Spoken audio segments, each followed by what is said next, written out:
जानते हो कपड़ों का सबसे महंगा ब्रांड कौन सा है? इंडियन आर्मी की वर्दी। देश के गद्दारों को ऊपर वाला भले ही माफ कर दे, लेकिन एक फौजी किसी भी कीमत पे, यहां तक कि अपनी जान की कीमत पे भी उसको कभी माफ नहीं कर सकता। करोड़ों कमाने वाले भी ये वर्दी नहीं कमा सकते। दुनिया के जो बड़े बड़े करोड़पति अरबपति बन के बैठे हैं ना, जो जिनको आप टीवी पर सिनेमा में हीरो बने हुए देखते हो, वो भी नहीं है उस वर्दी को कमाने के लायक। क्योंकि वो वर्दी भाई पैसों से नहीं मिलती, वो पैसे में नहीं बिकती। अगर पैसों में बिकती तो हर कोई पहन के घूमता और अपने आप को फौजी बोलता। उस वर्दी को अगर कमाना है ना, तो पैसा नहीं चाहिए, पैसा नहीं बनाना उसके लिए, उसके लायक बनना है। अगर उस वर्दी को कमाना है ना, तो खुद की जिंदगी, खुद की माँ की खुशी और अपने बचपन के सभी दोस्तों के साथ को कुर्बानी पे लगाना पड़ेगा। और इस कुर्बानी की हिम्मत जिसमें होती है, वही फौजी बनने के लायक होता है। अगर इस वर्दी को कमाना है ना, तो खुद को हर मोह माया से बाहर निकालकर आग में तपाना है। कितना बड़ा दिल होता है उस माँ का जिसका बेटा या बेटी डिफेंस में होते हैं। कुछ पंक्तियां बोलना चाहता हूं मैं उन सब खुश नसीब और हिम्मत वाले युवाओं के लिए जो अपने आप को उस वर्दी में देखना चाहते हैं कि ये आग जलती है तो जलने दे, ये आग जलती है तो जलने दे, माँ अब मुझे तू फौजी बनने दे।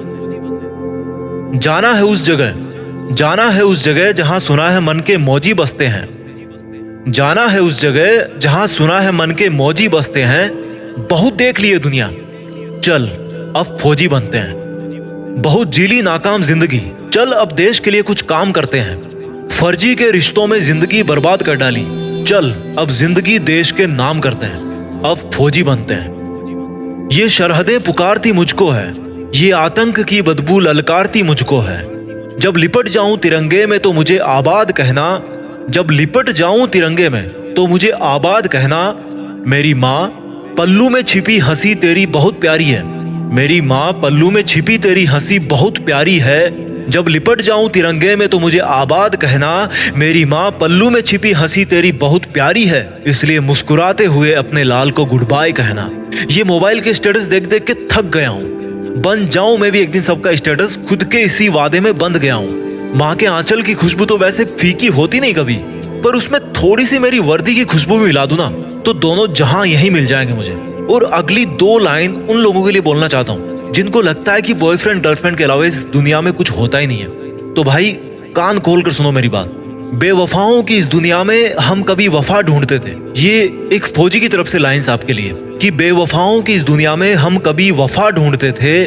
बड़े नासमझ थे जो रेगिस्तान में कमल ढूंढते थे। अरे बेवफा तुम्हारे लिए हम मरने का वादा करते थे ना, अरे बेवफा तुम्हारे लिए हम मरने का वादा करते थे ना। लेकिन सुन, इस वर्दी के लिए तो बार बार पैदा होकर मरने का मन करता है। और जो युवा ये बोलते हैं ना कि मेरी तो लाइफ में यार बहुत समस्या है, मैं क्या करूं समझ नहीं आ रहा, तो उनको केवल दो लाइन में मैं समझा दूंगा कि भाई कि तुम्हारा दुख ना बहुत छोटा है, बहुत छोटा है यार। कि हमने समंदर को भी सूखते देखा है, हमने समंदर को भी सूखते देखा है, जब जब मेहंदी वाले हाथों ने मंगलसूत्र उतार के रखा है। जिंदगी में समस्या किसके पास नहीं है, पर एक वो इंसान भी है जो फौजी की वर्दी में हर समस्या का सामना करके अपना फर्ज निभाता है, लेकिन फिर भी रोता नहीं है, मुस्कुराता है। वो फौजी जो हर बार छुट्टी से वापस आते समय यही बोल के आता है कि जल्दी फिर लौट के आऊंगा।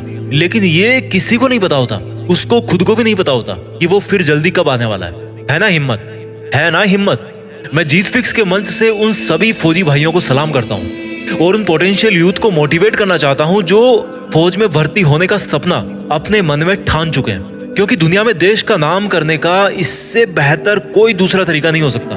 मैं सैल्यूट मारता हूँ फौजियों को जो एकमात्र रियल हीरो है इस कंट्री के। फौजी एक तरह के हीरो नहीं है, वो एकमात्र रियल हीरो है। सैल्यूट, जय हिंद, वंदे मातरम।